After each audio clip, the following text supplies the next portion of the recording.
jour, j'aimerais aborder un sujet qui est souvent sur les lèvres des gens dans la rue, par exemple.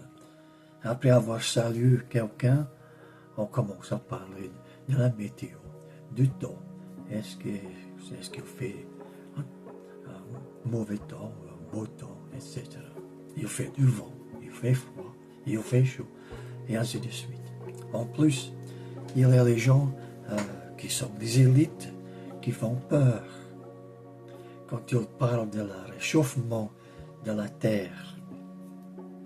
Est-ce qu'ils ont oublié, ou peut-être ils ne sont pas au courant, qu'il est écrit dans la Genèse au chapitre 8, au verset 22, « Tant que la terre subsistera, les semailles et la moisson, et le froid et la chaleur, l'été et l'hiver, le jour et la nuit ne cesseront pas. » Cependant, il est possible que cet oubli est volontaire.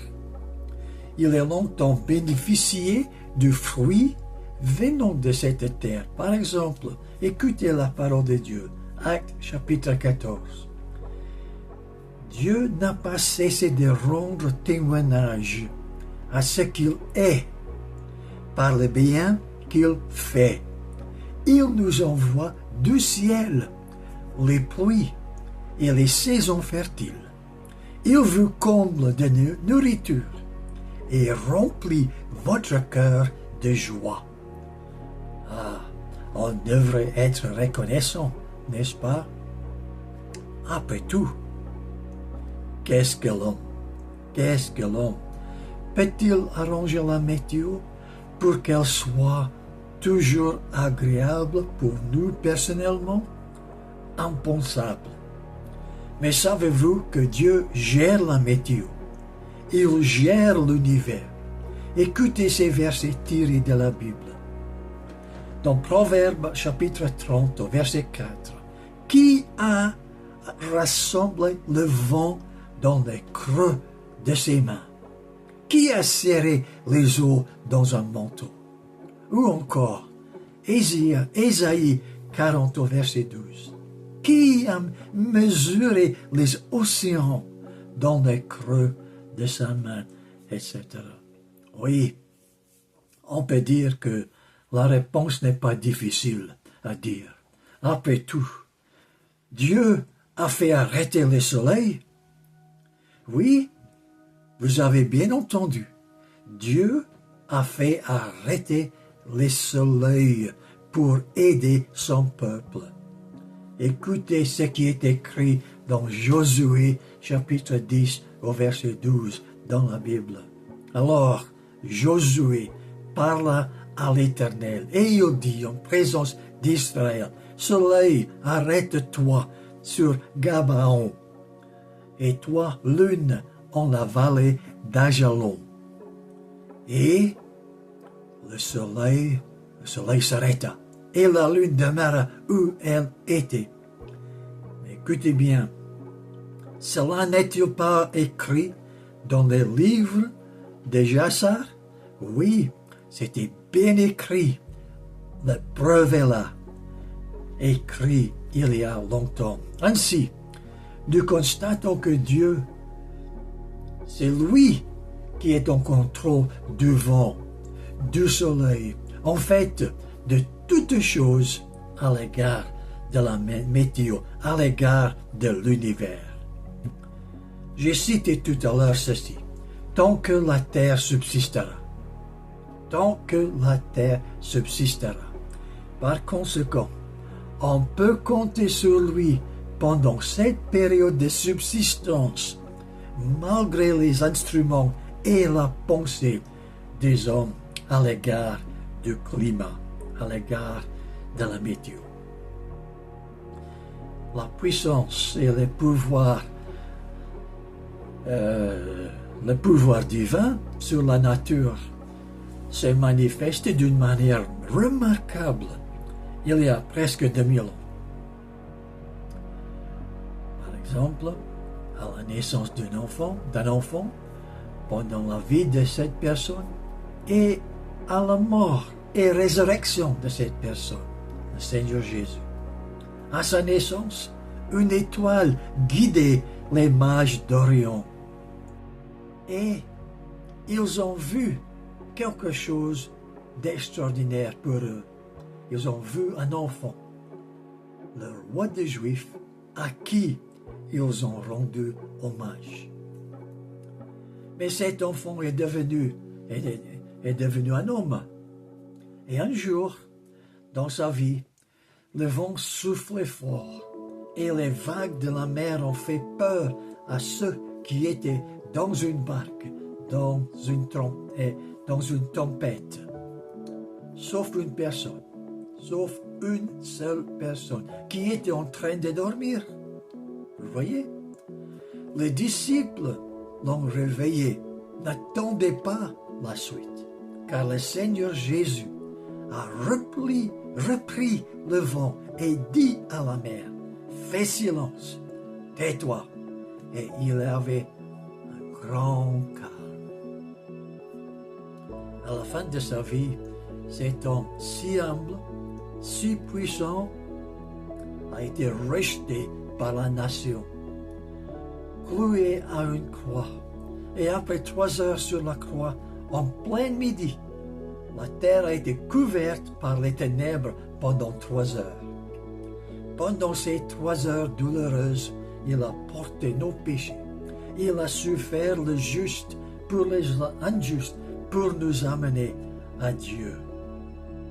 Mais après cela, les ténèbres se sont dégagées pour révéler qu'il a été encore sur la croix. Ensuite, il a été enseveli. Mais après 3 jours, il est ressuscité d'entre les morts par la puissance divine. En effet, après sa résurrection, il avait beaucoup de témoins de ces faits historiques. Oui, un fait historique. Quelques jours plus tard, il a aidé ses disciples qui venaient de faire la pêche toute la nuit sans attraper les poissons. Mais le Seigneur Jésus, ayant le pouvoir sur la nature, a conseillé aux disciples de jeter leur filet sur la gauche du bateau et voilà, leurs filets ont été remplis de poissons. Cependant, il y a quelque chose plus important. Oui, il a le pouvoir sur la météo et sur la nature. Mais à cause de son œuvre accomplie sur la croix, il a le pouvoir de vous sauver, de sauver les âmes qui sont destinées à l'éternité sans Dieu, une destinée infernale. Écoutez Hébreux chapitre 7 au verset 25. Il peut sauver entièrement ceux qui s'approchent de Dieu par lui, étant toujours vivants pour intercéder pour eux. Il faut reconnaître votre état de pécheur devant Dieu. Un Dieu, le Dieu qui est saint et juste. Dans la Bible, un homme a demandé à Dieu ceci. Il a dit, en fait, c'est marqué, il ne voulait même pas lever les yeux vers le ciel, mais se frapper la poitrine, disant, ô Dieu, sois apaisé ou sois miséricordieux envers moi, pécheur. Mais qu'est-ce qui s'est passé? Le Seigneur Jésus a dit clairement, dans Luc chapitre 18 au verset 14, « Je vous dis que celui-ci descendit en sa maison justifié, rendu juste devant Dieu. » Pécheur, il a dit, mais maintenant rendu juste devant Dieu, car il savait qu'il ne pouvait rien faire par ses propres moyens pour être sauvé, pour être en règle avec Dieu. Dieu seul peut le faire. Aucune bonne œuvre vous sauvera. Aucune religion vous sauvera des peines éternelles. Non, La Bible, la parole de Dieu est claire. Il n'y a de salut en aucun autre, car il n'y a sous le ciel aucun autre nom qui ait été donné parmi les hommes par lequel nous devions être sauvés. Ce nom est celui du Seigneur Jésus, le seul Sauveur. Est-ce que vous le connaissez? Est-ce que vous avez le Sauveur personnel? Est-ce qu'il est ton Sauveur personnel? Ah, c'est fort possible si vous l'acceptez comme Sauveur. Vous aussi, là où vous êtes, pouvez recevoir le pardon du péché comme cet homme dans Luc chapitre 18. La vie éternelle par la foi en celui qui s'est donné lui-même sur la croix du calvaire. Mais c'est à vous de décider. Soit l'éternité loin de Dieu, soit l'éternité dans le ciel avec celui qui est mort pour vos péchés. Il a dit, venez à moi. Pour ceux qui viennent à lui, il y a un changement dramatique. Vos péchés seront effacés. Vous aurez la certitude du salut, la certitude d'aller au ciel pour être avec Christ à jamais. Nous vous prions de bien réfléchir à l'égard de votre avenir dans l'éternité. Il n'y en a que deux lieux. Vous choisissez dans le temps où vous passerez l'éternité. Merci d'avoir écouté.